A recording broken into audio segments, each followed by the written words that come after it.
காலையில் 3 என்பது என்ன? இது ஒரு குரங்கு பயிற்சியாளனை பற்றியது. அவன் தன் குரங்குகளிடம் சென்று சொன்னான், இது உங்கள் செஸ்ட்நட்களை பற்றியது. உங்களுக்கு காலையில் 3 வழங்கப்படும், மாலையில் 4 வழங்கப்படும். இதைக் கேட்ட குரங்குகள் மிகவும் கோபமடைந்தன. அதனால் அந்த பயிற்சியாளன் சொன்னான், அப்படியென்றால் சரி, நான் மாற்றி விடுகிறேன். காலையில் 4, மாலையில் 3 என்று. இந்த ஏற்பாட்டில் அக்குரங்குகள் மகிழ்ச்சியடைந்தன. 2 ஏற்பாடுகளுமே ஒன்றுதான். செஸ்ட்நட்களின் எண்ணிக்கை மாறவில்லை. ஆனால் ஒரு முறையில் அந்த குரங்குகள் கவலையடைந்தன. மற்றொரு ஏற்பாட்டில் திருப்தியடைந்தன. அந்த பாதுகாவலன் தயாராயிருந்தான். அவன் ஏற்பாட்டை மாற்றிக்கொள்ள, 2ஆம் நிலையில் உள்ளவரின் நிபந்தனையை நிறைவேற்ற. அதனால் அவன் எதையும் இழந்துவிடவில்லை. உண்மையான அறிவாளி கேள்வியின் இரு பக்கங்களையும் பார்க்கிறான். எந்த பாகுபாடும் இல்லாமல் இரண்டையும் தாவோயின் வெளிச்சத்தில் பார்க்கிறான். இதுதான் ஒரே நேரத்தில் 2 மார்க்கங்களை பின்பற்றுதல் எனப்படுகிறது. காலையில் 3. சுவாங் சூ மிகவும் விரும்பும் கதை இது. அடிக்கடி அவர் இந்த கதையை கூறுவார். இது மிகவும் அழகான, பல வகை அர்த்தங்களை உள்ளடக்கியுள்ள கதை. மிக எளிமையான கதை போல் தோன்றினாலும் மனித மனத்தை பற்றிய பல ஆழமான உண்மைகளை இக்கதை உள்ளடக்கியுள்ளது. முதலில் புரிந்து கொள்ளப்பட வேண்டிய விஷயம் மனித மனம் குரங்குத்தன்மையுடையது என்பதைத்தான். மனிதன் குரங்கிலிருந்து வந்தவன் என டார்வின் கண்டுபிடித்தது அல்ல நான் குறிப்பிடுவது. நீண்ட நாட்கள் கண்காணிக்கப்பட்டு கண்டுபிடிக்கப்பட்ட உண்மை. மனித மனம் எப்படி செயல்படுகிறதோ அதே விதத்தில்தான் குரங்கின் மனமும் இயங்குகிறது. ஆபூர்வமாக சில நேரங்களில்தான் நம் மனம் குரங்குத்தன்மையிலிருந்து மேம்பட்டு காணப்படுகிறது. எப்பொழுது உங்கள் மனம் நிலையாக, அமைதியாக, அறிவு, மனம் ஏதுமில்லாமல் இருக்கிறதா, அப்பொழுது அங்கு குரங்குத்தன்மை இல்லை. குரங்குத்தன்மை என்றால் என்ன? ஒரு விஷயம், மனம் எப்பொழுதும் நிலையாக இருப்பதில்லை. நீங்கள் நிலையாக இல்லாவிட்டால் உங்களால் உண்மையை காண முடியாது. நீங்கள் எப்பொழுதும் மனதை அலைபாயவிட்டால், யோசித்துக் கொண்டே இருந்தால் உண்மையை காணவே முடியாது. ஒன்றை பற்றிய சரியான கோணம் சாத்தியமில்லாமல் போய்விடும். தியானத்தின் போது நீங்கள் என்ன செய்கிறீர்கள்? குரங்கை நிலையான அமைப்பில் வைக்க முயல்கிறீர்கள். அதனால்தான் தியானம் செய்வது அவ்வளவு கடினம். மனதை ஒரு நிலைப்படுத்த எவ்வளவு முயற்சிக்கிறீர்களோ அவ்வளவு எதிர்ப்பு உருவாகும். எவ்வளவு இடையூறுகளையும் குழப்பங்களையும் எதிர்கொள்கிறீர்களோ அவ்வளவு சோர்வு உங்களுக்கு தோன்றும். குரங்கு நிலையாக, அமைதியாக உட்கார்ந்திருப்பதை எங்கேயாவது எப்போதாவது பார்த்திருக்கிறீர்களா? சாத்தியமே இல்லை. குரங்கு எப்போதும் எதையாவது தின்று கொண்டிருக்கும், எதையாவது செய்து கொண்டிருக்கும், கைகளை சுழற்றி ஆட்டிக்கொண்டிருக்கும், அல்லது ஏதாவது குரல் கொடுத்து கத்திக்கொண்டிருக்கும். இதையேதான் நீங்களும் செய்கிறீர்கள். மனிதன் பலவற்றை கண்டுபிடித்து விட்டான்.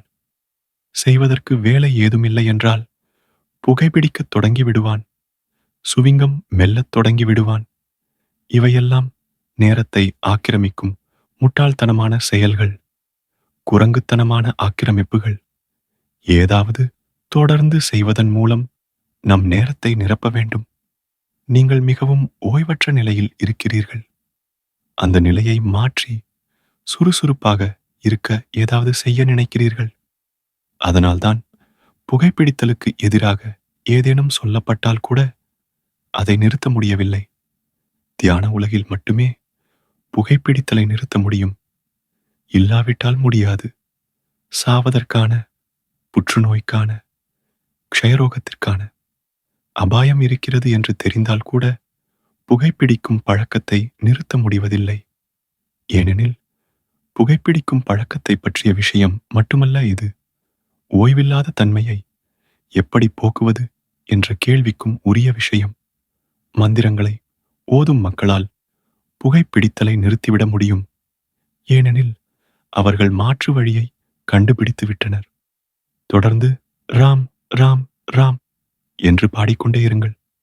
இதுவும் புகைப்பிடித்தல் போல் ஒரு வகை பழக்கமாகிவிடும். உங்கள் உதடுகள் வேலை செய்கின்றன, உங்கள் வாய் அசைகிறது. எனவே உங்கள் ஓய்வற்ற தன்மை மறைந்துவிடும். எனவே ஜெபம் கூட புகைப்பிடித்தல் போல் ஒரு பழக்கமாகிவிடும். உடல் நலத்திற்கு அதிகம் தீங்கு விளைவிக்காத பழக்கம். ஆனால் அடிப்படையில் இரண்டும் ஒன்றுதான்.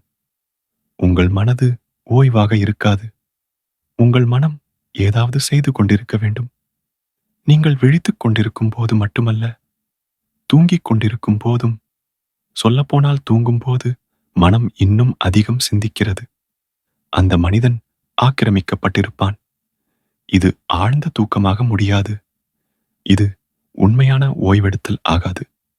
ஏனெனில் வேலை நடந்து கொண்டே இருக்கிறது. அந்த நாள் இன்னும் தொடர்ந்து கொண்டேதான் இருக்கிறது, முடிவடையவில்லை. மனதும் அதே விதமாக செயல்பட்டுக் கொண்டேதான் இருக்கிறது. உள்ளுக்குள் நிலையாக அதே அர்த்தமில்லாத பேச்சு, அதே கணக்குத்தான். நீங்கள் சலிப்பாக காணப்படுவதில் ஆச்சரியமே இல்லை. உங்களுக்கு நீங்களே சலிப்பை உண்டாக்குகிறீர்கள். ஒவ்வொருவருமே சலிப்புடன் தான் காணப்படுகிறார்கள். முல்லா நஸ்ருதீன் தன் சடர்களுக்கு கதை சொல்லிக் கொண்டிருந்தார். திடீரென்று மழை பெய்யத் தொடங்கியது. இதேபோல் அந்த நாள் இருந்திருக்க வேண்டும்.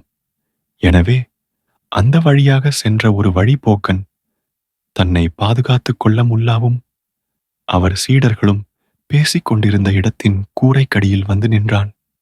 மழை நிற்பதற்காக காத்திருந்தான். ஆனால் சுவனித்தலை தவிர்க்க முடியவில்லை. நஸ்ருதீன் கதைகளை சொல்லிக் கொண்டே இருந்தார். பல சமயங்களில் இடையில் நுழைவதை தடுக்க சாத்தியமில்லாததாக அந்த மனிதன் கண்டறிந்தான். ஏனெனில் அவர் சில அசட்டுத்தனமான விஷயங்களை சொல்லிக் கொண்டிருந்தார். ஆனால் அந்த மனிதன் திரும்ப திரும்ப, இது என் வேலை அல்ல. மழைக்கு ஒதுங்கவே நான் இங்கு வந்திருக்கிறேன். மழை நின்றவுடன் நான் சென்று விடுவேன். நான் இதில் தலையிடக்கூடாது என நினைத்துக் கொண்டான். ஆனாலும் சில சமயங்களில் அவனால் தவிர்க்க முடியவில்லை. அதிக நேரம் அவனால் தன்னை அடக்கிக் கொள்ள முடியவில்லை. இடையில் புகுந்து ஏதாவது சொல்லத் தொடங்கினான். போதும் என்றால் போதும். என்னை பொறுத்துக் கொள்ளுங்கள். இது என் வேலை அல்ல. ஆனால் இப்பொழுது நீங்கள் மிகைப்படுத்தி விட்டீர்கள். நான் அந்த கதையையும் எந்த கட்டத்தில் அந்த மனிதனால் தன்னை அடக்கிக் கொள்ள முடியவில்லை என்பதையும் குறிப்பிட வேண்டும். நஸ்ருதீன் சொன்னார், என் இளமை காலத்தில் ஒரு நாள் ஆப்பிரிக்க காடுகளில் பயணம் செய்து கொண்டிருந்தேன். இருட்டான பகுதி அது. திடீரென ஒரு நாள் எனக்கு 15 அடிக்கு முன்னால் ஒரு சிங்கம் குதித்து வந்து நின்றது. என்னிடம் எந்த ஆயுதமோ பாதுகாப்போ இல்லை. அந்த காட்டில் தன்னந்தனியாக இருந்தேன். அந்த சிங்கம் என்னை நோக்கி நடந்து வரத் தொடங்கியது. அவர் சீடர்கள் மிகவும் உணர்ச்சி வசப்பட்டு காணப்பட்டார்கள். நஸ்ருதீன் ஒரு சில கணங்கள் கதையை நிறுத்திவிட்டு அனைவரது முகங்களையும் நோக்கினார். ஒரு சீடர் சொன்னார், எங்களை காத்திருக்க வைக்காதீர்கள். பிறகு என்ன நடந்தது? நஸ்ருதீன் சொன்னார், சிங்கம் பக்கத்தில் வந்தது. இன்னும் அருகில் வந்து நெருங்கி நெருங்கி எனக்கு 5 அடி இடைவெளியில் வந்து நின்றது. இன்னொரு சீடர் சொன்னார், இனிமேல் காத்திருக்க முடியாது. என்ன நடந்தது என்று சொல்லுங்கள். நஸ்ருதீன் சொன்னார், இது மிகவும் எளிமையானது. அதுதான் நடந்திருக்கக்கூடும் என ஊகிக்கக்கூடியது. உங்களுக்குள் யோசித்துப் பாருங்கள். அந்த சிங்கம் என் மேல் பாய்ந்து என்னை கொன்று சாப்பிட்டு விட்டது. இந்த கட்டத்தில்தான் அந்த வழிபாக்சனுக்கு இது அதிசப்படியாக தோன்றியது. அவன் சொன்னான், சிங்கம் உங்களை கொன்று சாப்பிட்டதாச்சு சொல்கிறீர்கள். ஆனால் உயிருடன் உட்கார்ந்துள்ளீர்களே சே. நஸ்ருதீன் அந்த மனிதனை நேருக்கு நேராக பார்த்து கூறினார், ஹாஹா, இதை நீங்கள் உயிருடன் இருப்பது என்றா கூறுகிறீர்கள்? மக்களின் முகங்களை பாருங்கள். பிறகு முல்லா நஸ்ருதீன் அவ்வாறு எதை குறிப்பிட்டார் என புரிந்து கொள்வீர்கள். உயிருடன் இருப்பது என்றா இதை குறிப்பிடுகிறீர்கள்? சலிப்பாக சாவை நோக்கி இழுத்துச் செல்வது போல. ஒரு நாள் ஒரு மனிதன் முல்லாவிடம் கூறினான், நான் மிகவும் ஏழை. வாழவே சாத்தியமில்லாத நிலை போல் இப்போது ஆகிவிட்டது. நாங்கள் தற்கொலை செய்து கொள்ளலாமா? எனக்கு 6 குழந்தைகளும் மனைவியும் விதவையான சகோதரியும் வயதான அப்பா அம்மாவும் இருக்கிறார்கள். வாழ்க்கை மிக மிக கடினமானதாக இருக்கிறது. நீங்கள் ஏதாவது ஆலோசனை சொல்ல முடியுமா? நஸ்ருதீன் சொன்னார். நீ 2 காரியங்கள் செய்யலாம். அவை இரண்டுமே மிகவும் உதவியாக இருக்கும். முதலில் ரொட்டி சுடும் முறையை கற்று ரொட்டி தயாரிக்கத் தொடங்கு. ஏனெனில் மக்கள் வாழ வேண்டும். அவர்கள் கட்டாயம் சாப்பிட வேண்டும். எனவே உனக்கு நன்றாக தொழில் நடக்கும். அந்த மனிதன் கேட்டான். இன்னொன்று? நஸ்ருதீன் சொன்னார். இறந்தவர்களுக்கு போர்த்தும் சவச்சீலையை உற்பத்தி செய். ஏனெனில் மக்கள் உயிருடன் இருக்கிறார்கள்.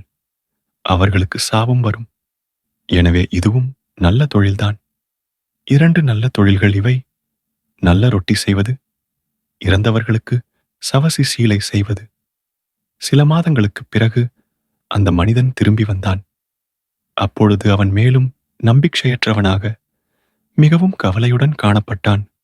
மேலும் அவன் சொன்னான், எந்த வேலையும் பயனளிப்பதாக தோன்றவில்லை. அனைத்தையும் முதலீடு செய்து தொழில் துவங்கினேன். நீங்கள் சொன்னதைப் போலவே. ஆனால் எல்லாம் எனக்கு எதிராக இருப்பதைப் போலதான் தோன்றுகிறது. நஸ்ருதீன் கேட்டார். எப்படி அது நடந்தது? மக்கள் உயிருடன் இருக்கும்போது ரொட்டி சாப்பிட்டாக வேண்டும். அவர்கள் இறக்கும்போது அவர்களின் உறவினர்கள் சவச்சிலை வாங்கித்தான் ஆக வேண்டும். அந்த மனிதன் சொன்னான். ஆனால் உங்களுக்கு ஒன்று புரியவில்லை. இந்த கிராமத்தில் யாரும் உயிரோடு இருப்பதுமில்லை. யாரும் சாவதுமில்லை. சாகாமல் இழுத்துக் கொண்டுதான் இருக்கிறார்கள். மக்கள் இழுத்துக் கொண்டுதான் இருக்கிறார்கள். நீங்கள் அடுத்தவர் முகத்தை பார்க்க வேண்டும் என்று கூட அவசியமில்லை. கண்ணாடி முன்னின்று பாருங்கள். நீங்கள் கண்டுபிடித்து விடுவீர்கள். இழுத்துக் கொண்டிருப்பது என்பதன் பொருள் என்ன என்பதை. வாழாமலும் இருப்பது, சாகாமலும் இருப்பது. வாழ்வது அழகானது, சாவது கூட அழகானது. ஆனால் இழுத்துக் கொண்டிருப்பது அசிங்கமானது. ஆனால் ஏன்? மிகுந்த சுமையுடையவர்கள் போல் நீங்கள் காணப்படுகிறீர்கள். மனதின் தொடர்ந்த அர்த்தமில்லாத பேச்சு உங்கள் சக்தியை விரயமாக்குகிறது.